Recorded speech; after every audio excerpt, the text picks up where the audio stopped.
ثابت کیا ہے کہ طلاق کی صورت کے اندر مرد کو اجازت دی ہے کہ وہ عورت سے جب تعلقات اپنے قائم نہیں رکھ سکتا تو اس کو طلاق دے سکتا ہے. اس کو مرد کو اختیار دیا گیا. اور اس کے مقابلے کے اندر عورت کو خلا کی اجازت دی گئی ہے کہ وہ ایک عدالت کے اندر جا کر اگر وہ اپنے میاں کے ساتھ نئی زندگی بسر کرنا چاہتی، اس کو کلچر اس کا پسند نہیں آتا، تو اسلام نے اس کو اجازت دی ہے کہ وہ عدالت کے اندر جا کر ایک اپنی رپورٹ درج کروا کے خلا لے سکتی ہے.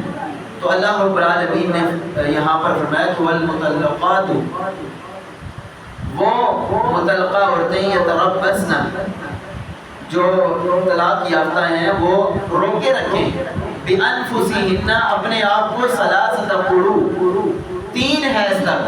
اب اہل علم نے قروء کے معنی کے اندر اختلاف کیا ہے. بعض نے کہا ہے کہ قروء اس کو کہتے ہیں کہ عورت کے جو ہی وہ مخصوص ایام، جو سائیکل کے ایام شروع ہوتے ہیں، اگلے سائیکل کے شروع ہونے سے پہلے یہ ایک قروء ہے. اور بعض نے یہ معنی لیا ہے قروء کا کہ اس کے حیض والے ایام ختم ہونے کے بعد جب وہ حالت طہر پاکیزگی کے ایام کے اندر آتی ہے تو اس کا وہ پہلا دن سٹارٹ ہوگا، اور اگلے حیض کے شروع ہونے سے پہلے تک یہ اس کا وہ ایک قروء ہے. باقی دونوں معنی لیے جا سکتے ہیں، کیونکہ اس حوالے سے اختلاف اس وجہ سے ہے کہ بعض عورتوں کو آپ دیکھتے ہیں کہ وہ 25-26 کو ان کو حیض کے ایام ان کے شروع ہو جاتے ہیں، بعض کو 17 دنوں کے بعد بھی شروع ہو جاتے ہیں، بعض کو پورا مہینہ گزرنے کے بعد شروع ہوتے ہیں. تو اسلام نے پھر حیض سے دوسرے حیض تک لیا ہے کہ ایک حیض ان کا شروع ہوگا، وہ پہلا ان کی تاریخ سٹارٹ ہوگی، اور اگلے حیض کے شروع ہونے تک یہ ان کا پہلا قروء ہے. ایک قروء ان کا ایک مہینہ مکمل ہو جائے گا. تو اللہ رب العالمین فرماتے ہیں کہ جو طلاق شدہ ہوتے ہیں وہ 3 قروء تک، 3 حیض تک اپنے آپ کو روکے رکھیں گے. اب بعض آج بھی جدید جو ہے سائنس کے لحاظ سے بعض سکالر جو ہے وہ کہتے ہیں کہ یہ عورت کے اوپر ایک جبر کیا گیا ہے کہ ان کو 3 مہینے تک خواہ روکا گیا. حالانکہ آج تو سائنسی لحاظ سے بڑی سائنس ترقی کر چکی ہے. وہ جا کر اپنا ٹیسٹ کروائے، ٹیسٹ کروانے کے بعد جو ہی اس کو پتہ چل جائے گا کہ وہ حاملہ اگر نہیں ہے تو وہ نئی شادی کر سکتی ہے. حالانکہ اسلام کی ان 3 مہینوں کے اندر بڑی حکمتیں ہیں کہ ہو سکتا ہے کہ بڑا جو رشتہ، مضبوط رشتہ ٹوٹنے جا رہا ہے، ہو سکتا ہے کہ وہ ان 3 مہینوں کے اندر دوبارہ جڑ جائے. تو اسلام نے بڑی حکمتوں کو مد نظر رکھ کر یہ فیصلے کیے ہیں. آج کی جدید سائنس جو ہے اسلام کے مقابلے کے اندر زیرو ہے. آگے اللہ رب العالمین فرماتے ہیں وَلَا يَحِلُّ لَهُنَّ أَن يَكْتُمْنَ مَا خَلَقَ اللَّهُ فِي أَرْحَامِهِنَّ. اب پہلی بات تو یہ ہے کہ ایک عورت کو طلاق ہوئی ہے، وہ اگر حاملہ نہیں ہے، اس کے پیٹ کے اندر اگر کوئی بچہ نہیں ہے تو وہ 3 مہینے تک اپنی عدت گزارے گی. اس کے بعد وہ نیا نکاح کر سکتی ہے. 3 مہینوں کے اندر اگر اس کا خاوند دوبارہ اس سے رجوع کرنا چاہتا ہے تو وہ رجوع کر سکتا ہے. اگر 3 مہینے گزر گئے اس کے بعد پھر ان دونوں کے اندر جدائی ڈال دی جائے گی. پھر نئی صورت ان کی آپس کے اندر ملنے کی اور تعلقات کی قائم کرنے کی یہی ہے کہ وہ نیا نکاح کریں گا.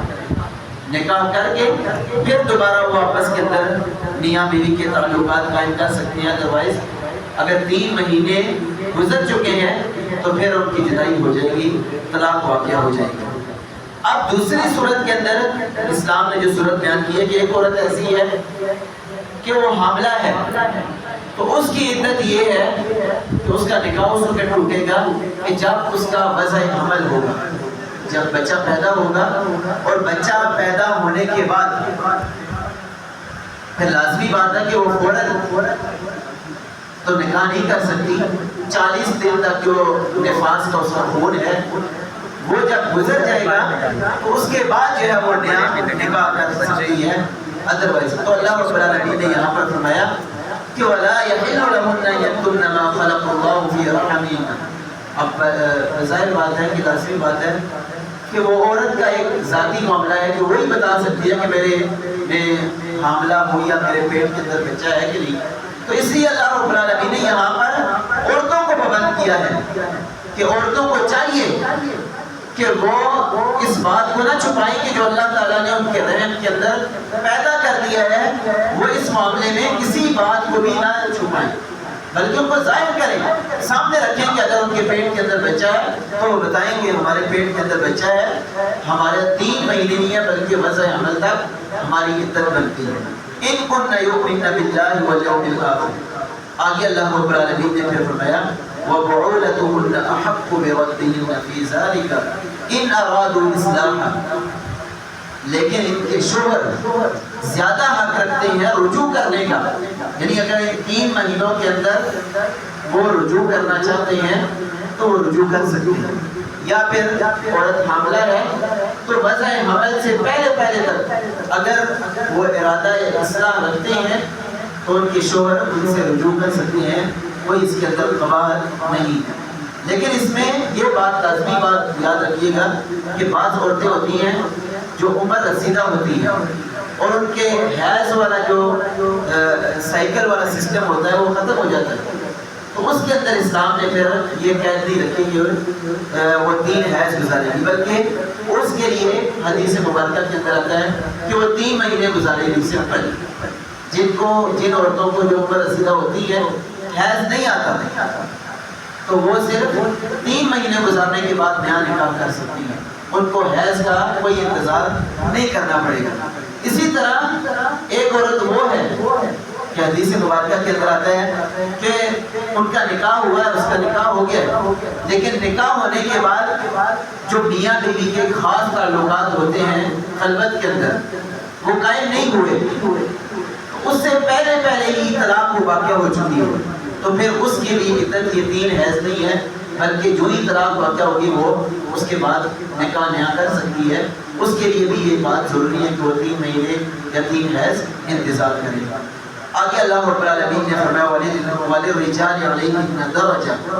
لیکن اللہ رب العالمین نے مرد کے لیے عورت کی بنسبت ایک درجہ زیادہ رکھا ہے نسبتاً، اور وہ یہ ہے کہ کاسٹ کے لحاظ سے. بے شک آج اگر میں اور آپ دیکھیں آج کی معاشرے کے اندر عورتیں ہو سکتا ہے کہ مرد سے بھی آگے چلی جائے معاشی لحاظ سے، کمانے کے لحاظ سے، لیکن جو جسمانی لحاظ سے عورت ہمیشہ کمزور ہے مرد سے. مرد جو ہے ایک فیصلہ بھی کرتا ہے تو سوچ سمجھ کر کرتا ہے، اس کے مقابلے کے اندر اگر عورت کو دیکھیں وہ جذباتی ہوتی ہے، بعض دفعہ وہ ایسے فیصلے کر دیتی ہے کہ صدیوں تک مرد کو یا پورے خاندان کو ان کا یہ فیصلہ بھگتنا پڑتا ہے. تو اللہ رب العالمین نے یہاں پر فرمایا کہ درجے کے لحاظ سے مرد کو عورت کے اوپر فضیلت دی گئی ہے. واللہ عزیز حکیم.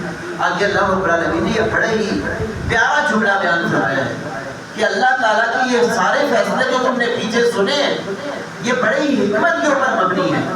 حکیم حکمت والا ہے، یعنی بڑی حکمت کے ساتھ اس نے یہ اس معاملے کے اندر تمہارے یہ فیصلے کیے ہیں.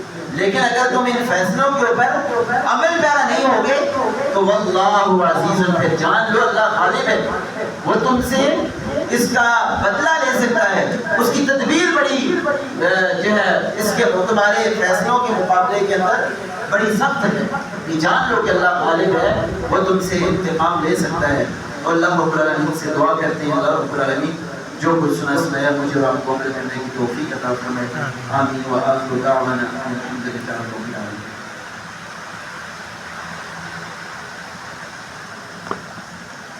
اس کے بعد ہماری حدیث مبارکہ کا مختصر درس ہے. تو آج کا ہمارا نیا ٹاپک شروع ہونے والا ہے کہ باب نواقض وضوء. وہ کون سی چیزیں ہیں کہ جس کے واقعہ ہونے کے بعد انسان کا وضو ٹوٹ جاتا ہے. اس کے اندر سب سے پہلی حدیث مبارکہ سیدنا انس بن مالک رضی اللہ تعالیٰ عنہ کا ہے. قال، وہ فرماتے ہیں کان اصحاب رسول اللہ صلی اللہ علیہ وآلہ وسلم، یہ فرماتے ہیں کہ اللہ کے نبی صلی اللہ علیہ وسلم کے جو صحابہ کرام تھے آپ کے دور کے اندر علی عہدہ، آپ صلی اللہ علیہ وسلم کے دور کے اندر ینتظرون العشاء، وہ عشاء کی نماز کی انتظار کیا کرتے تھے، حتی یہاں تک کہ تخفق رؤوسہم، صحابہ کرام اتنی یعنی تاخیر سے عشاء کی نماز آپ صلی اللہ علیہ وسلم کے دور کے اندر ادا کی جاتی تھی کہ یہاں تک کہ صحابہ کرام آپ کی انتظار کرتے کرتے کہ کب اللہ کے نبی صلی اللہ علیہ وسلم ہمارے درمیان تشریف لائیں گے اور ہم نماز ادا کریں، اتنے انتظار کرتے کہ آپ کو اونگ آ جاتی اور صحابہ کرام کی گردنیں جس طرح ہم کئی دفعہ نیند کے اندر جھٹکے ہمیں لگنا شروع ہو جاتی، اسی طرح یہی معنی ہے اس کا کہ حتی تخفق رؤوسہم، یہاں تک کہ صحابہ کرام انتظار کرتے کرتے ان کی گردنیں جھکنا شروع ہو جاتی نیند کی طرف، تو فرماتے ہیں ثم یصلون، جب ان کے اوپر یہ کیفیت ہوتی پھر وہ نماز ادا کرتے، ولا یتوضؤون، لیکن وضو نہیں کیا کرتے تھے۔ پتہ یہ چلتا ہے اس حدیث مبارکہ سے مجھے اور آپ کو کہ جب تک میں اور آپ نیند، مجھے اور آپ کو نیند غالب ہے میرے اور آپ کے اوپر، یہاں تک کہ مجھے اور آپ کو جھونکے لگنا شروع ہو جاتے ہیں، جھٹکے لگنا شروع ہو جاتے ہیں، تو اس صورت کے اندر میرا اور آپ کا وضو نہیں ٹوٹے گا۔ ہاں اگر میں اور آپ ٹیک لگا کر بیٹھے ہوئے ہیں تو پھر میرے اور آپ کے اوپر اسی طرح جھٹکے مجھے اور آپ کو لگتے ہیں تو پھر اس صورت کے اندر میں اور آپ دوبارہ وضو کریں گے۔